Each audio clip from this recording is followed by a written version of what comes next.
Bismillahirrahmanirrahim. Assalamualaikum warahmatullahi wabarakatuh. Nah, anakku sekalian, pada hari ini kita akan membahas tentang materi dan perubahannya.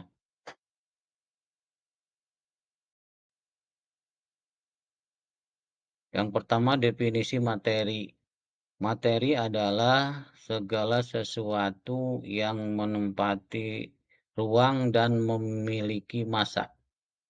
Jadi apapun zatnya yang menempati suatu ruangan tertentu dan ada massanya, itulah yang disebut dengan materi.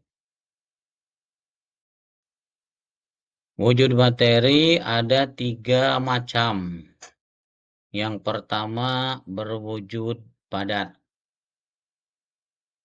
Ciri-ciri materi yang berwujud padat adalah bentuk materinya tidak mudah berubah. Jadi boleh dikatakan tetap. Yang kedua, partikel-partikel materi tersusun secara rapat dan teratur. Partikel-partikelnya secara rapat dan berjejer secara teratur. Kemudian yang ketiga, materi tidak dapat bergerak. Kalau tidak ada gaya lain, dia akan tetap diam. Begitu juga tadi tidak mudah berubah kalau tidak ada gaya lain. Yang selanjutnya berwujud cair. Bentuknya mengikuti wadah yang ditempatinya.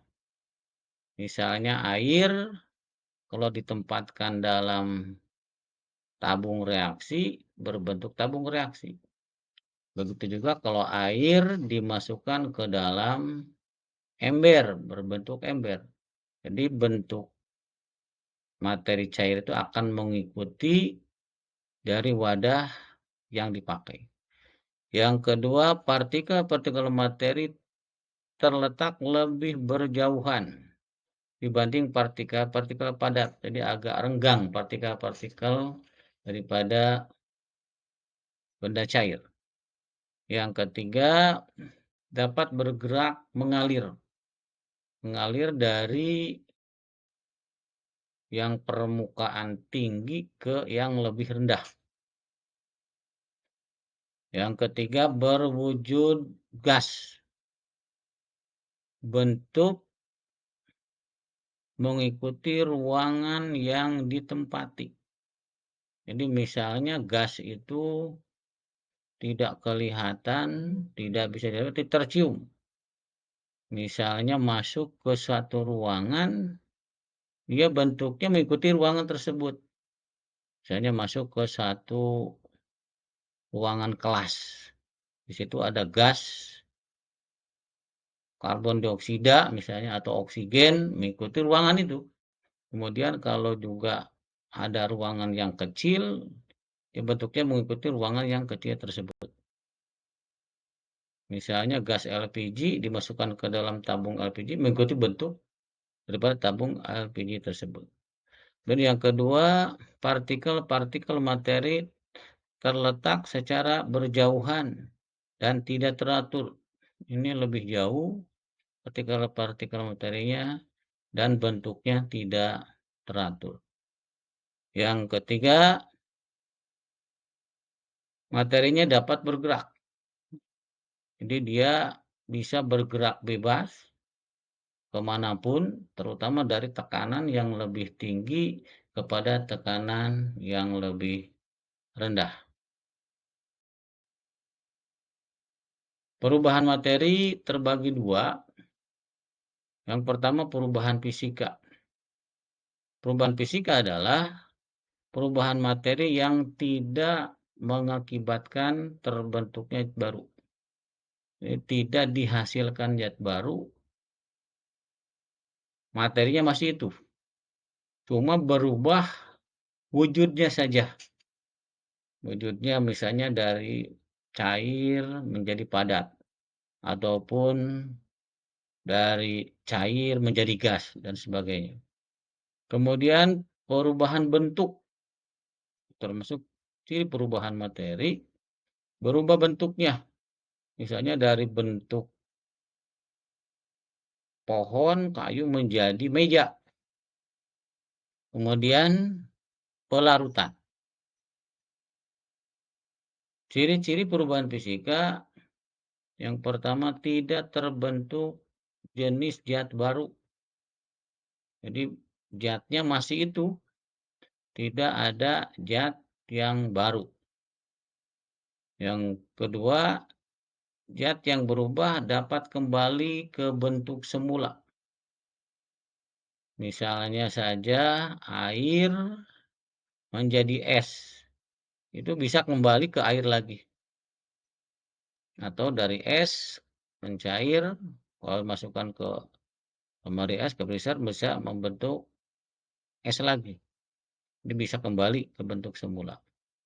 Yang ketiga, perubahannya hanya ditandai dengan perubahan sifat fisik dari suatu materi saja. Jadi hanya fisiknya saja yang berubah.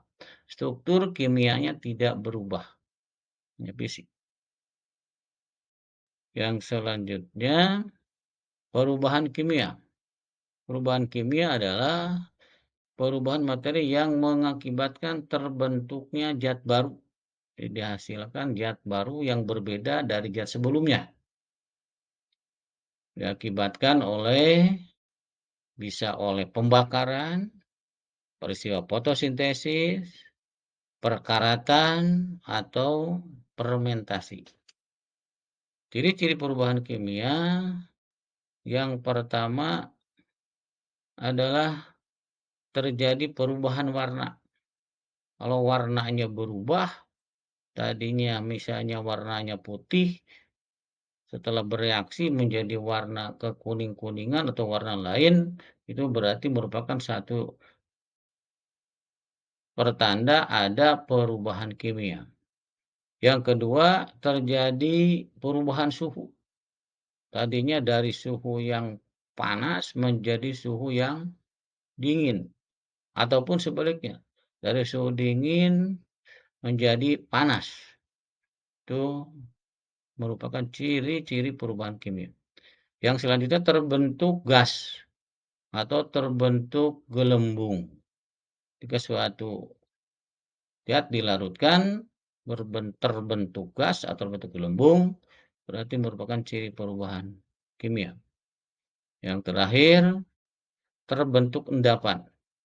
Jadi kalau suatu zat setelah larut kemudian terbentuk endapan, berarti termasuk perubahan kimia.